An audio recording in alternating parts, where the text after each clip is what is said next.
At the end of our parsha, there's the famous story of the Gevia, the goblet of Yosef, which is found in the backpack of Binyamin, such that the brothers are taken back to Egypt to encounter Yosef, and Yosef expresses disappointment and imprisons some of them, and they go back to Yaakov, and this sets into motion the descent of Yaakov to Egypt.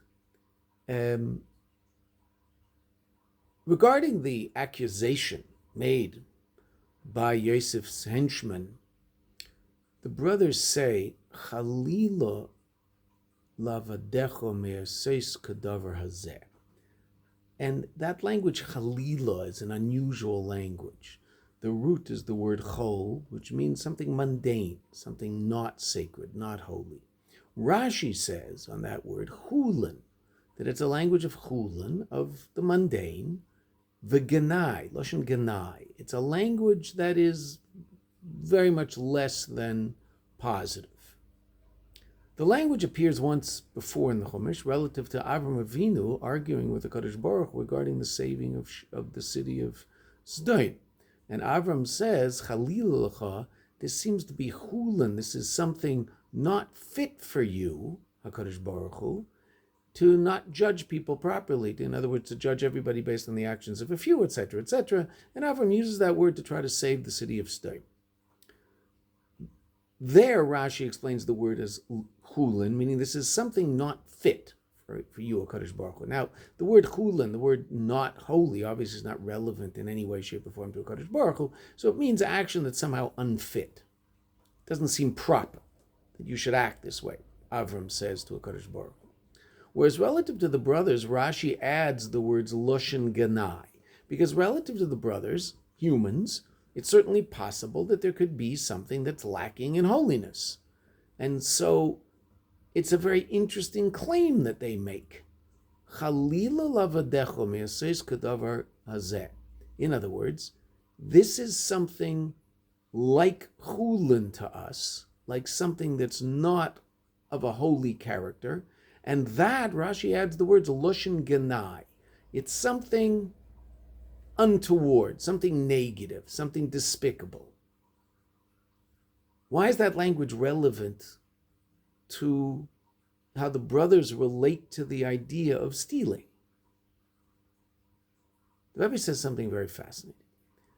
The Alter Rebbe explains that Maisa of a Simon Labani means that those actions of the others and those behavior patterns of the others, Avram, Yitzchak, and Yaakov, are relevant to every single Jew.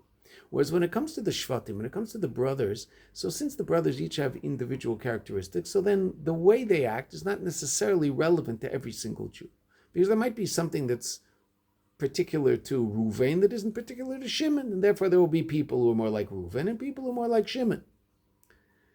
But relative to behavior that all of the Shvatim, all of the sons of Yaakov act in concert one with the other, relative to that, the Alter Rebbe tells us, that is relevant to every single Jew.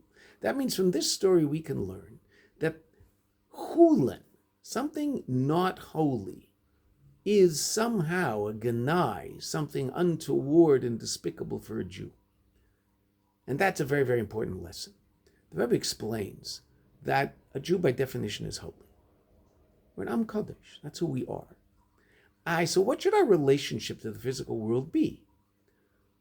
Our relationship to the physical world, according to this Rashi, should be one of ganai, seeing it in an unfavorable light. But then, of course, we know that every single one of us ultimately has to deal with the physical world. We have to make a living. We have to deal with the physical world.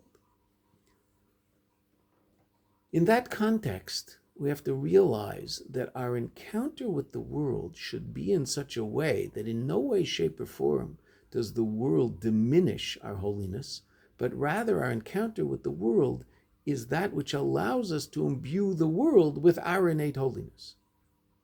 In other words, when encountering Gashmias, when encountering physicality and material reality, our job is to understand that we can elevate it.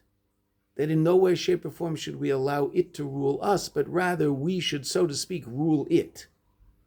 There's a famous story of the Tzemach Tzedek, that there was a chassid of the Tzemach Tzedek who was involved in making boots. So he made a living, he made boots. And this was actually a very positive thing, because there was an idea of the Rav Zayin of Harma Yid, and Baal Shem Tov used to say a Jew should be warm, and you should not only be warm in a spiritual fashion, but also warm in a physical fashion. And certainly Russia was cold, and so a Jew should be warm. So this Jew made boots. But evidently, he was a little too involved in his business, because the Tzemach Tzedek said something very, very important to him. He said, I've met people who put their feet in boots. I've never met anybody who puts his head in boots. In other words, our encounter with the physical world has to be in such a way that we never, ever lose sight of our innate holiness. That's the nature of who we are. And our encounter with the world is such that we see the world in terms of itself, the physicality of the world, as a ganai, as something not positive. And yet, we're challenged to encounter that. We're challenged to be part of that. But we're part of that in the context of realizing that it itself is something negative, but can be elevated to a higher state, and for that purpose it was created.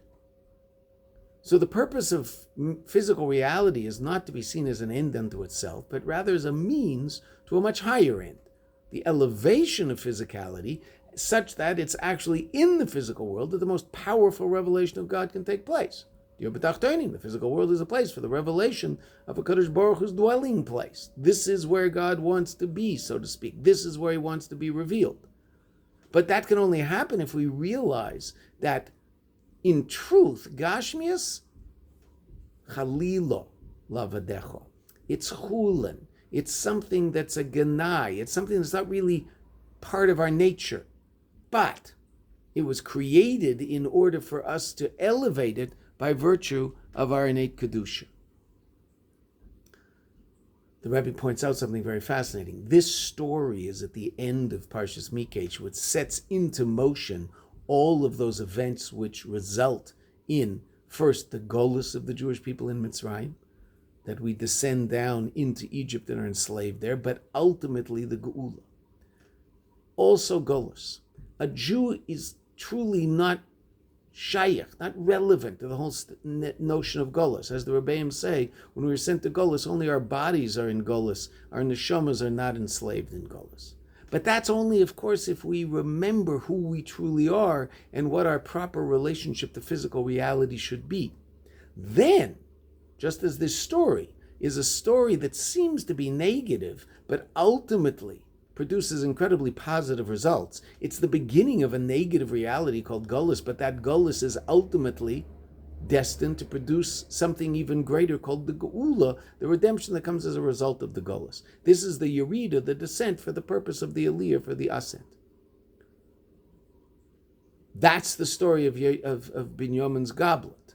That's the story of our sojourn in the physical world, that we have to realize that we encounter that which might unto itself be something negative, but we encounter it because we have the power to turn it into something incredibly positive. So too Golus. We enter into Golus, and rather than let Golus overpower us, we have the power to transform it into Geula, to see the true meaning of the Golus. The true meaning of the descent into the dark is to reveal the most powerful light in that dark. The most powerful light is that which emerges from the dark. That's our true connection to physicality in general and Golus in particular. And with that mindset, we're able to overcome the darkness of physicality and overcome the darkness of Golus, and ultimately bring about in the physical realm the most powerful revelation of a Kadosh Baruch Hu, with the Gula Mitis V'Shlema that should happen Tekef U'Miyad immediately in our days.